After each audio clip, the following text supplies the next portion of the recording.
एक दिन संतों ने गांव से जब अपना डेरा उठाया तो सांतवा जागीरदार चरणों में गिर पड़े। संतों से कहा, प्रभु अब संसार में मेरा मन लगने वाला नहीं है, मैं आपके साथ चलूंगा। संतों ने कहा, भाई तुम ग्रस्त हो हैं और ग्रस्त को साथ ले जाने में हमें बड़ा पाप लगेगा, हम नहीं, घर कोई मंदिर मान करके भगवान का भजन कर लो। संतों के जाते जाते ना सांतवा जागीरदार बड़े बिलख बिलख के रोए, बहुत बिलख बिलख के। धीरे धीरे सांतवा जागीरदार के हाथ से वो सत्संग की पोटली छूट गई। सांतवा जागीरदार का मन भगवान में लग गया। अब ना घर में लगता है ना बाहर लगता है। धीरे धीरे धीरे सांतवा जागीरदार का जो प्रेम था ना, जो राग था, वो अनुराग में लग गया। और अनुराग में भगवान का दर्शन हो जाता है। ध्यान रखना, पहले आपके जीवन में राग प्रवेश करेगा। जब आपके जीवन में राग प्रवेश करेगा ना, राग मतलब प्रेम, और जब आप समाज से, परिवार से, पत्नी से, पुत्र से, ब्राह्मणों से, संतों से, परमात्मा से जब प्रेम करेंगे तो प्रेम होगा राग। और वो राग इतना बढ़ जाएगा धीरे धीरे करके, आपको पता नहीं चलेगा, आप राग से अनुराग में डूब जाएंगे। और जब आप अनुराग में डूब जाएंगे ना, तब आपको मनुष्यमय भगवान का दर्शन होने लग जाएगा। उसी दिन आपको भगवान मनुष्य रूप में ही दर्शन दे देगा। वो राग कब अनुराग बनेगा पता नहीं, लेकिन जिस दिन अनुराग बनेगा ना, आपको कण कण में भगवान, शत्रु में भी परमात्मा दिखाई देने लगेगा। मित्र की तो बात छोड़िए, जो आपको ज्ञान उपदेश देगा उसमें आपको भगवान की छवि देखने को प्राप्त होने लगेगी। और धीरे धीरे धीरे धीरे करके फिर अनुराग से मनुष्य को वैराग्य हो जाता है। और जब वैराग्य हो जाता है ना, तो वैरागी होकर के फिर मनुष्य परमात्मा के पास ही पहुंच जाता है। ध्यान रखना, 3 स्टेप, राग, अनुराग, वैराग। और एक बात और बता दूं, ना भगवान राग में मिलता है, ना भगवान वैराग में मिलता है। मेरा भगवान केवल अनुराग में मिलता है। अनुराग मतलब अति प्रेम, और अति प्रेम में परमात्मा बसता है। प्रारंभ हुआ, जैसे प्रात हुआ, सुबह हुई, और सुबह जैसे ही हुई ना, पूरे राजमहल में खलबली मच गई। ज्ञानवती ने देखा पति देवता घर में नहीं है। दौड़ लगा के सारे दूतों से कहा, नाते रिश्तेदारों को पता चला।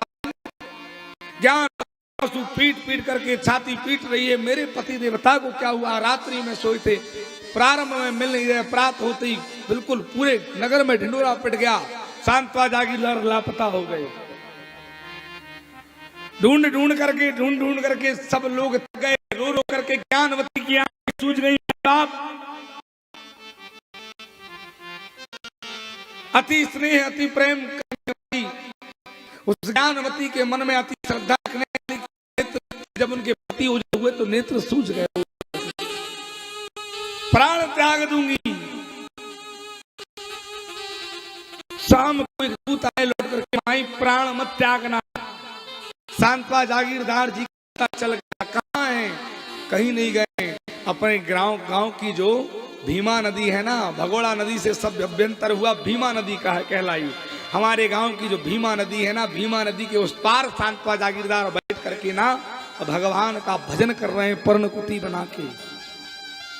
दौड़ी ज्ञानवती, दौड़ करके भीमा नदी को पार किया। गांव की छोटी सी नदी है, जल्दी उफान पे जाती, जल्दी कम हो जाती है। घुटने घुटने जल था। तुरंत दौड़ करके ज्ञानवती कुटी पर पहुंची। देखा पति देवता नेत्र बंद करके भगवान का अनुसरण कर रहे हैं, परमात्मा का ध्यान कर रहे हैं। ज्ञानवती ने जाके चरण छुए। जैसे ही चरण छुए, सांतवा जागीरदार के नेत्र खुल गए। अरे ज्ञानवती, तुम यहां क्यों आई हो, किस लिए आई हो? देखो ज्ञानवती, रात्रि बहुत ज्यादा थी, इसलिए मैं तुम्हें बता नहीं पाया। मैं अब लौट करके घर नहीं जाऊंगा। उस घर की सारी संपदा, उस घर की सारी संपत्ति मैं तुम्हारे नाम कर रहा हूं। तुम उस घर में यश वैभव भोगो, तुम आगे का बढ़िया देखो, बच्चों का प्रतिपाल करो। बच्चे भी सयाने हो गए हैं, उस योग्य तो नहीं है, पर हो जाएंगे उस योग्य कि घर परिवार संभाल लेंगे। लेकिन अब मुझे भगवान के भजन से दूर मत करो और तुम यहां से चले जाओ। मैंने सारी संपत्ति तुम्हें दे दी। जैसे ही संपत्ति का नाम लिया ना, ज्ञानवती चरणों में गिर पड़ी, बिलखती हुई तुरंत गिर गई। उसी तरह ज्ञानवती बिलख करके भूमि पर अकुलाई। जिस प्रकार से राम जी के कहने पर भरत जी भूमि पर अखला पड़े थे, बिखला पड़े थे। भरत जी जब चित्रकूट पहुंचे थे ना, राम जी को लेने माई बाप 5 बार मीटिंग लगाई। भरत जी कह नहीं पा रहे हैं कि राम जी घर चलिए, और राम जी सामना नहीं कर पा रहे हैं, क्योंकि राम जी जानते हैं कि भले ही मैं पिताजी ने कह दिया था कि मत जाओ, पर मैं पिता की बात टाल के आ गया, पर न जाने क्यों मुझे ऐसा लग रहा है मैं भरत की बात को टाल नहीं पाऊंगा, क्योंकि भरत का प्रेम राम जी को एक दिन इस पंडाल में खींच के अवश्य लाएगा। वो समय मैं बता नहीं सकता वो कब आएगा, पर आएगा। 5 मीटिंग लगने के बाद में भरत जी ने भैया राम की ओर देखा। राम जी ने अपने भाई भरत से कहा कि भरत,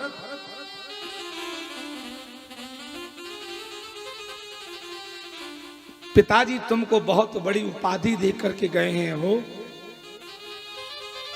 तुम भरत जानते हो पिताजी ने जब मां कौशल्या की गोद में प्राण त्यागे ना,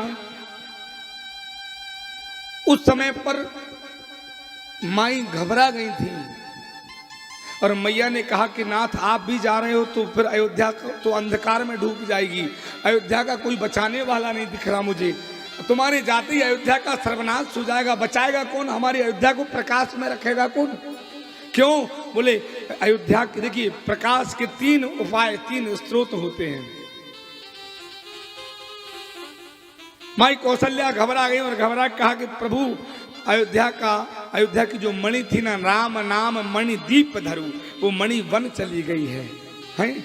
और अयोध्या के सूर्य आप थे महाराज, रघुकुल के सूर्य वंशी आप थे, और आप भी आज अयोध्या को अंधकार में छोड़ करके जा रहे हैं, फिर ये अयोध्या हमारी बचेगी कैसे, ये तो डूब जाएगी।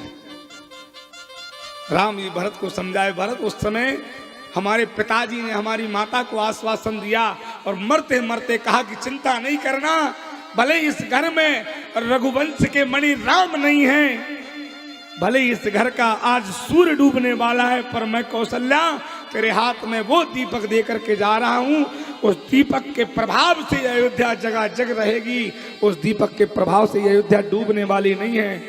भरत तुम जानते हो वो दीपक कौन है?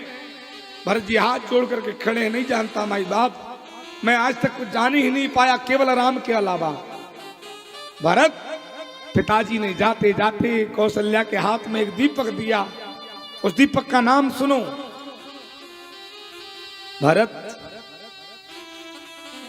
बार बार मुहि कयहूं महीपा। बार बार पिताजी कह के गए, जानूं भरत सदा कुल दीपा। बार बार कह करके गए हैं, चिंता नहीं करना, मणि चली गई, सूर्य डूबने वाला है, पर हमारे कुल का दीपक भरत अभी भी अयोध्या में जल रहा है, और जब तक भरत जैसा दीपक अयोध्या में जलेगा, अयोध्या कभी डूबने वाली नहीं है, ये तय है। तो भरत तुम अयोध्या के वो दीपक हो, आओ मेरे भाई, आज हम बंटवारा करेंगे। भाइयों के बीच में संसार बंटवारा करता है, बंटवारे की बहुत ज्यादा जरूरत है, बंटवारा करेंगे। जैसे ही बंटवारे का नाम सुनाना, भरत जी अखला बिखला गए, चरणों में गिर पड़े, रजभूमि पर बिखल और व्याकुल हो गए। भैया भैया भैया, दोबारा इस शब्द को मत बोल देना, भरत के प्राण निकल जाएंगे। बंटवारा, अरे आपने अपने भरत के लिए अयोध्या की पूरी संपत्ति पर ठोकर मार के वन आ गए। राम जी, मैं आपके लिए पूरी अयोध्या की संपत्ति नहीं, पूरे ब्रह्मांड की संपत्ति को ठोकर मार सकता हूं। बंटवारा। राम जी मुस्कुराए, भरत संपत्ति का बंटवारा तो वो लोग करते हैं भरत जिनके हृदय में स्नेह प्रेम नहीं होता, जो केवल भाई तो कहलाते हैं संसार में, पर भाई कहलाने के योग्य नहीं होते, उनमें संपत्ति का बंटवारा होता है भरत। जो भाई होता है ना, जो भगवान ने भुजा बना करके भेजा है, उनमें जीवन में कभी संपत्ति का बंटवारा नहीं होता। हम भी सब बंटवारा करेंगे, पर भरत आज हम संपत्ति का बंटवारा नहीं करेंगे मेरे भाई। आज हम अयोध्या पर आई हुई जो विपत्ति है ना, उस विपत्ति का बंटवारा करेंगे भरत।